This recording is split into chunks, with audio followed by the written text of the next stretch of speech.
রব্বুল আলামিন বলেন ওয়ালা তাহিনু ওয়ালা তাহজানু ওয়া আনতুমুল আ'লাউনা ইন কুনতুম মুমিনিন।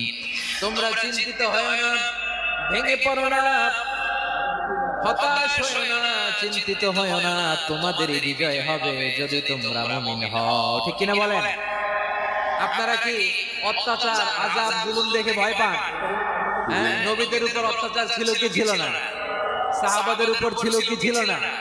এজন্য কোন অত্যাচার, হুমকি, দামকি, জেল, জরিমানা মুমিনকে তার ঈমানের রাস্তা থেকে এক বিন্দু পরিমাণ পেছনে হটাতে পারে না। চিল্লায় বলো ঠিক কিনা? আমরা জেনে বুঝেই এই রাস্তায় এসেছি, এই রাস্তা থেকে আমাদেরকে কেউ পেছনে সরাতে পারবে না। চিৎকার করে বলেন ঠিক কিনা? আল্লাহ আমাদেরকে সে সংবাদ দেন ওয়ালা তাহিনু ওয়ালা তাহজানু ওয়া আনতুমুল আ'লাউনা ইন কুনতুম